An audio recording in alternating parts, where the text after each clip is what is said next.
The Zowie ZA13 C.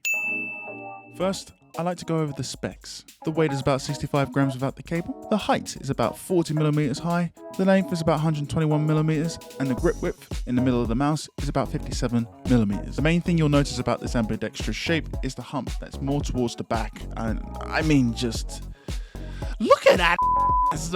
Just look at that. Clearly this mouse was designed mainly for claw grip in mind, and with the 3 different sizes that you can get, so including the ZA13 C, you also get the ZA12 and the ZA13 C. Each of them are a little bit longer, and also the height is slightly adjusted. But the main thing that you'll notice is that, well, hump. It becomes progressively larger, and it depends on a certain hand size, but with the ZA13 C, I think it's the best for the majority of people. The best way to describe the feeling of this mouse is that it covers the majority of your palm, mainly in like a ball shape.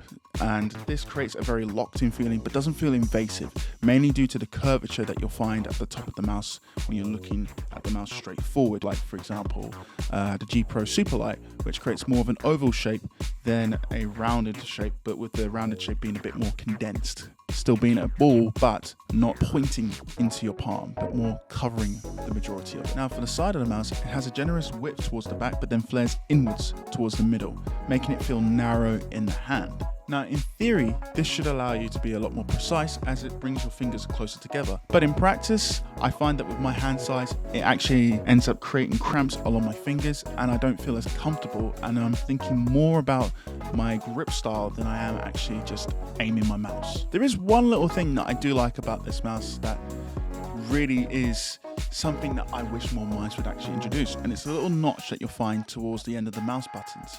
These projected knots that are actually on both sides of the mouse allows you to lift the mouse with a lot more ease, and this is really good when you have a more locked in feel and your fingers are extended towards the end of the mouse. You can just lift the mouse up with such ease, and I don't really see many mice do this, and it actually feels pretty good in hand. In game, it felt pretty good, but it didn't feel the most comfortable in hand, so I didn't feel as consistent as I would like to be, and I just felt that if it was a little bit more bulky towards the sides, it would actually feel a lot better in hand, such as like the DeathAdder V3 Pro, the Pulsar X2 Mini, the Vaxi Outset AX, or even the Vaxi XE.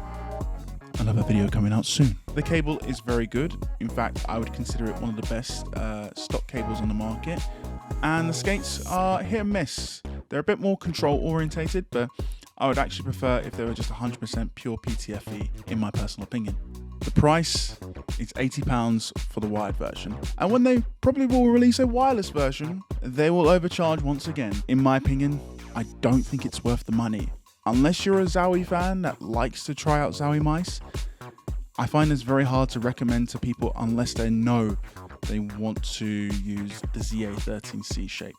Now don't get me wrong, this is the best shape in my opinion out of the entire Zowie lineup, but I think there are just other mice that do it better, and Pulsar are releasing the X2H, which pretty much looks like a Zowie ZA clone. Lethal Gaming Gear are producing a very similar style shape with their LA1 Superlight. The competition in terms of price to performance, and the fact they're going to be wireless as well and not that much more in terms of cost, there'll be a time where the ZA will just fall out of line. But if you want to try it right now, I honestly think it's one of the best mice that Zowie have in their lineup. And that's it.